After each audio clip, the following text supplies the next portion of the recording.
Quibi was coming out, and I was like, what the hell is this? No one knows the path our lives will take.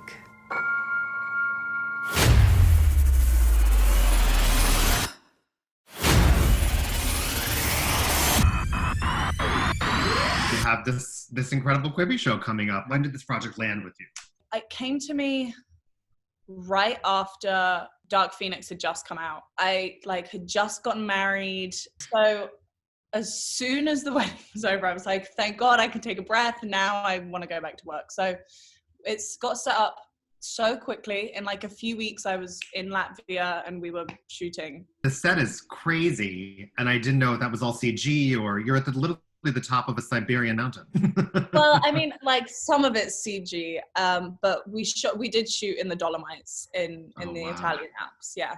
Oh my God. So it wasn't all Latvia. After you come off of a run like Game of Thrones and it's such a phenomenon, like, was there any, like, does someone take you in a room and it's like, now you have to do a rom-com and then a Sundance film and then we'll get you your Oscar? Like, was there any sort of plan or strategy? Like, I can imagine, because it's a lot of pressure, right? On top of how wonderful that show performs. And I'm sure, like, when you get a blank check in Hollywood, it's like, what do you do? There were so many new things happening in my life at the time. And I was like, okay, like, maybe I'll roll with the punches on this, because it sounds so innovative and exciting. And this is an exciting part of my life. Like, I'm leaving Game of Thrones behind and moving on to something different.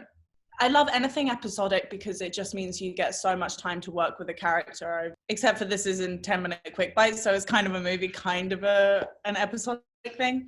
The subject matter was so important to me and everything just felt like that's where I needed to go. You play a character named Jane who's in a pretty interesting situation and then gets into an even more interesting situation.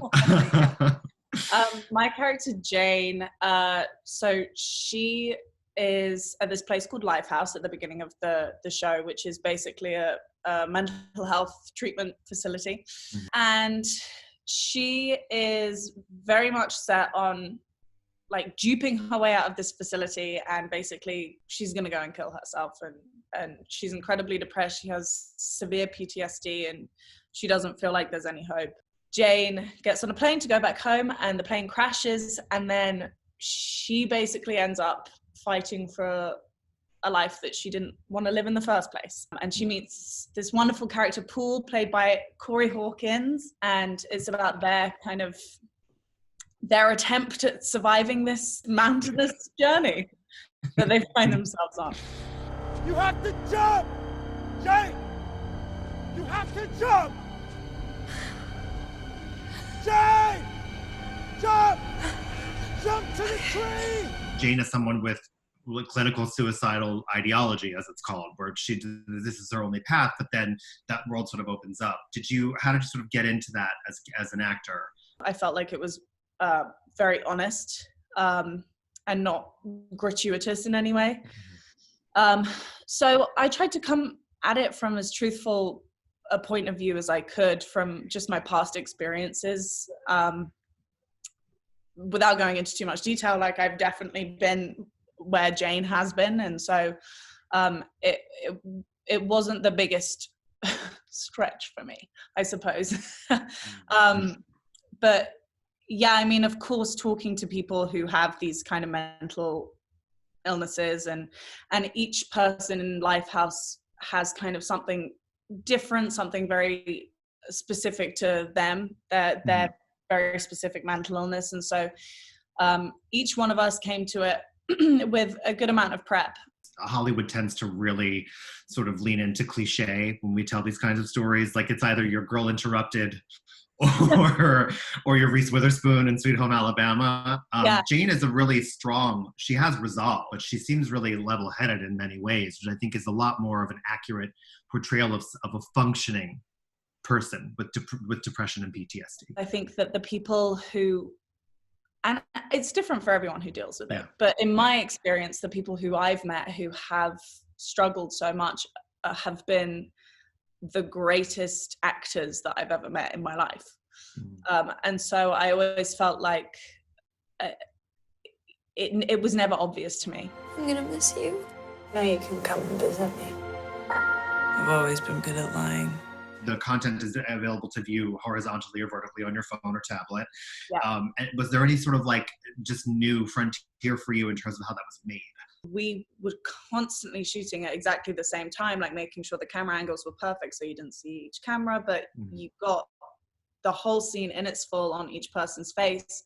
And so that means that when you turn the camera, you can watch this whole interaction in one take.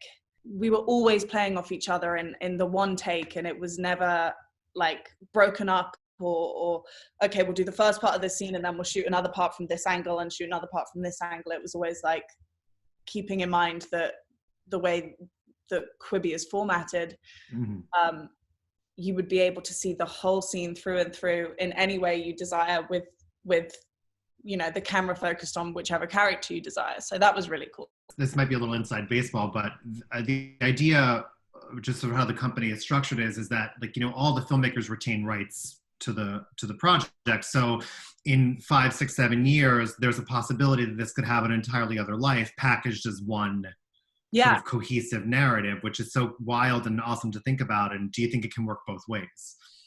Oh yeah, absolutely. I mean, we shot Survive, in our eyes, we were shooting it as a movie because I mean, it's a movie where you have to have a cliffhanger basically every 10 minutes. But we were shooting it as a movie so that, like, when Quibi is done with Survive and they, you know, they want to move on, then we can release it as like a feature and it still makes complete sense. When you're working with huge companies, and you know, the buzz around Quibi has been crazy over the past few years, and so there was always like this, I wonder how much control they're going to have over this. Right. And it was actually incredibly liberating because they kind of let us fly with it and do our own thing, because at the end of the day, it does belong to, as you say, like the showrunners, the producers, the director. And that was just so exciting from a creative standpoint, I think. Did you go to like survival school? Did you like have to do any like rock climbing and extreme cold weather survival stuff? Like no, I mean, I was very lucky that I had a wonderful stunt double.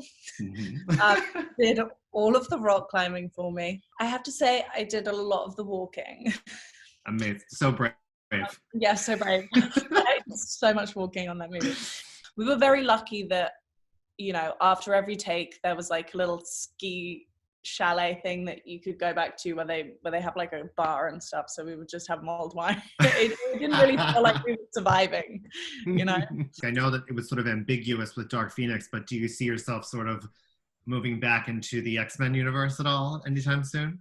I don't even know what the deal is, whether Disney wants to continue on the X-Men journey, or, I mean, I would always be down to go back to that character and that cast and that experience. It was just so much. We had just the best time on those movies. I would kill to go back. He will possess the very power of a god. Are you developing any new hobbies or skills? God, not really. I'm just reading scripts. I did paint my nails. Amazing. Myself for the first time in years, because I cannot paint my nails and I'm getting better at it. So I guess that would be the only hobby. Are you watching anything right now? Well, I just finished Don't Fuck with Cats. I cannot believe that I hadn't seen that yet, but that's the craziest thing I've ever seen in my entire life. And Tiger King, obviously. Do you think Carol did it? Yeah, of course she did. She did it. Joe Exotic needs to be released. Free Joe Exotic. Free Joe Exotic.